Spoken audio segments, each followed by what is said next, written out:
Normal motion in the context of a squat.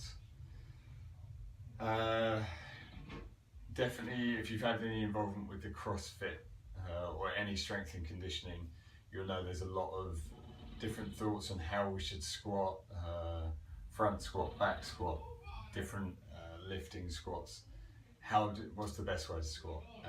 And the answer is, I don't think there is a best one. There are definitely not great ways to do it. So we'll try and discuss what should be happening. So what is a squat? A squat is basically letting gravity win. So all you're doing is creating ankle dorsiflexion, knee flexion, hip flexion, and dropping down. Obviously, when we look at a squat, we look at it generally as a sagittal plane dominant exercise, but we have to understand that there's going to be frontal plane motion and transverse plane motion occurring at the same time. But the dominance of the exercise is going to be sagittal plane. So how much should we be getting? How much motion should we be getting at the different joints? Again, it depends how you've been taught and if you've got a bar or if you're just doing body weight. Common things I see go wrong, especially kind of taught from probably a CrossFit or a strength and conditioning point of view, is people very much saying, right, you've got to keep your weight into your heels, get your glutes and your hamstrings working better, and really sit back as you drop into that position. Now that's fine if you've got someone whose squat is just knees and ankles and the hips almost going to extension rather than flexion. Then getting them to move into that position is great. We want to promote more work but more motion at the hip to then control any motion that we get at the knee. But if someone is not doing this, why do we want to shift them further back? The common misconception is that this is a lot better than using the knees more and the hips less. I don't agree with that. You're just changing one bad pattern for another. You want somewhere in between. So the ankles need to move. You need to get your knees forward towards your toes or over your toes, whatever's comfortable. And then we need to get that hip flexion and get all the joints working into that position. This is just as bad as that. Neither work very well.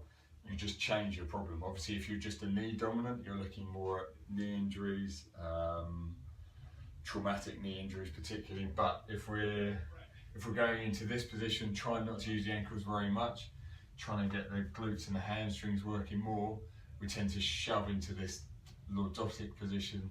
Now, if you're loading that day after day, week after week with a lot of weight, your knees aren't going to be happy, your hips aren't going to be happy, and your back's not going to be happy. So somewhere in between the two. Again, it depends on the individual, their training history and everything else. Frontal plane. So again, we're looking at them keeping a fairly balanced position. Is anyone 50-50 on one side to the other? I doubt it. Somewhere in that ballpark, we want to see people evenly distributing their weight. Transverse plane will come in as well. Where should the knees be going?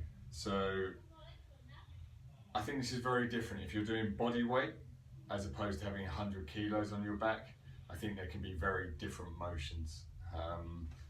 Should your knees valgus? Yes, they should. How much should they do it? Depends. If your feet are moving, which they should be, we should be getting some pronation with that dorsiflexion. We have to be getting some tibial internal rotation, which means your knees have to be coming in. We have to be getting that valgus action. And that's good. That valgus action will load your VMO, it will load your glutes more into that position, and then you can drive up out of that position.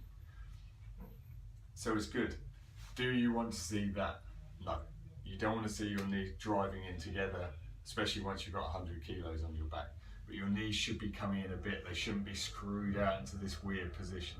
It's a really good way to give yourself knee pain.